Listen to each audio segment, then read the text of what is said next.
Hi friend, नमस्कार दोस्तों। हमने पिछले कई वीडियो में पढ़ा है कि नंबर सिस्टम चैप्टर को हमने कवर किया बहुत ही आसान भाषा में।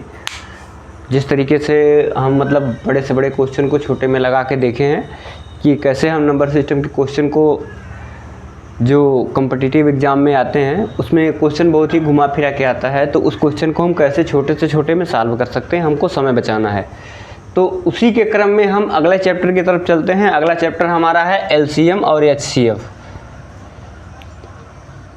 एलसीएम है एंड एचसीएफ,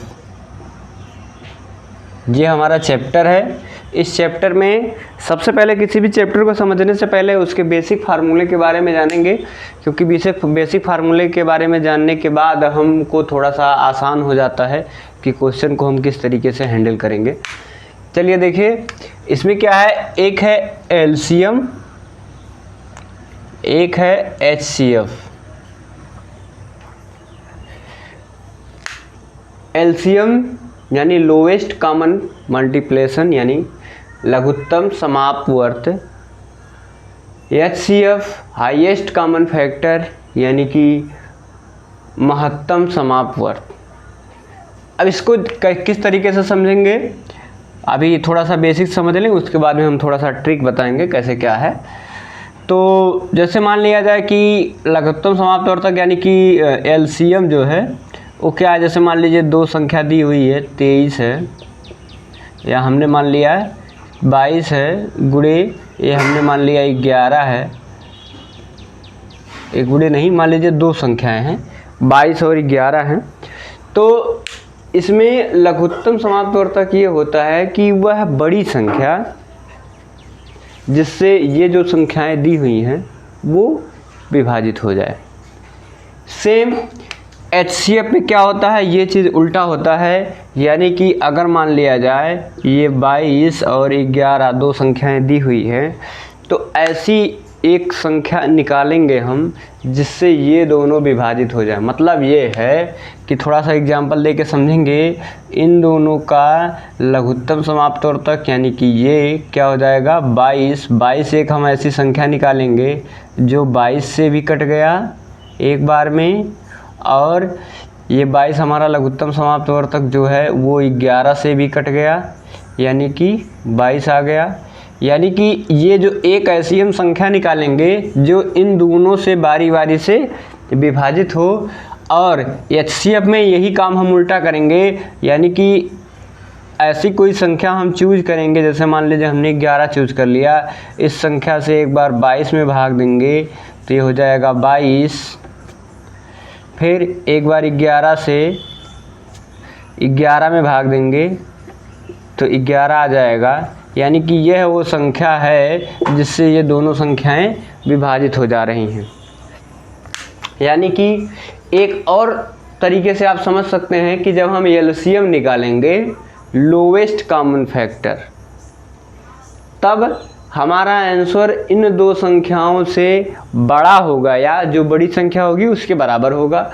और एचसीएफ जब निकालेंगे तो इन दोनों संख्याओं से छोटा होगा या इन दोनों में जो छोटी संख्या होगी उसके बराबर होगा।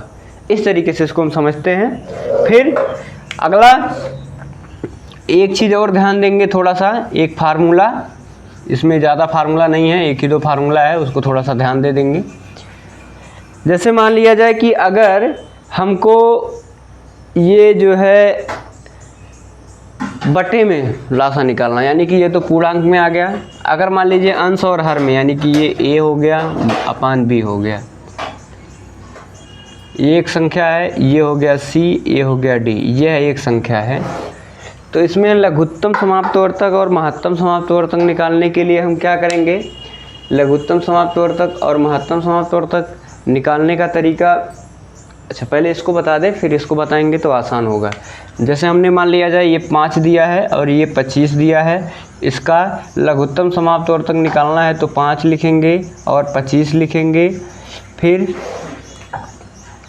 इसको हम बारी बारी से देखेंगे कि ये किससे विभाजित है। विभाजित की नियम हमने नंबर सिस्टम में बताया है, तो देखेंगे 2 से कट रहा है नहीं, 3 से कट रहा है नहीं, 4 से नहीं कट रहा, 5 से कट जाएगा, ये कटेगा एक बार, ये कटेगा 5 एकम 5, फिर ये नहीं कटेगा लेकिन ये तो कट जाएगा, तो 5 1 हो गया, ये 1 हो गया। इसको हम तब तक भाग देंगे जब तक सभी के नीचे 1 ना आ जाए बारी बारी से।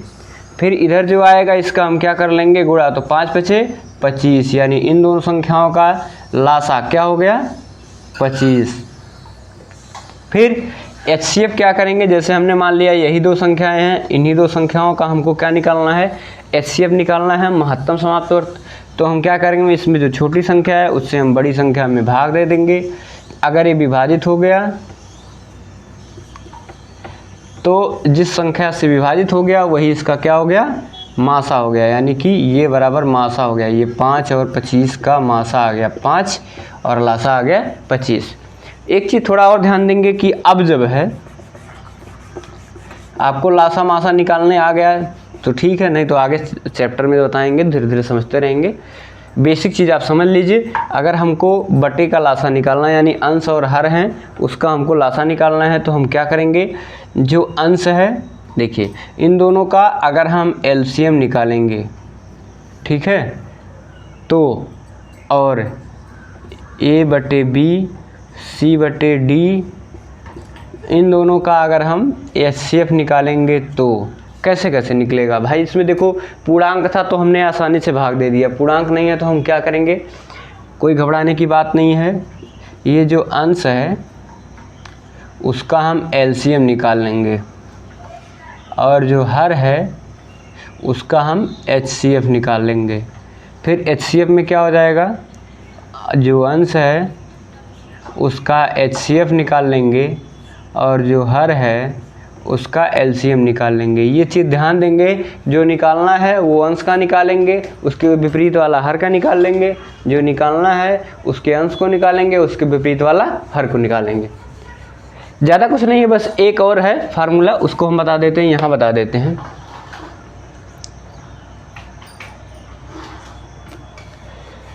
एक और फार्मूला होता है कि LCM इंटू HCF ये बराबर होता है, ये हमने मान लिया ये पहली संख्या है हमारी और ये है दूसरी संख्या। ये एक फार्मूला होता है कि दो संख्याओं के बीच में अगर हमको लघुत्तम समाप्त वर्ग निकाल लिए, महत्तम समाप्त वर्ग निकाल लिए, तो लघुत्तम समाप्त वर्ग और महत्तम समाप्त वर्ग का गुणा करेंगे तो पहली संख्या गुणे दूसरी संख्या आएगी।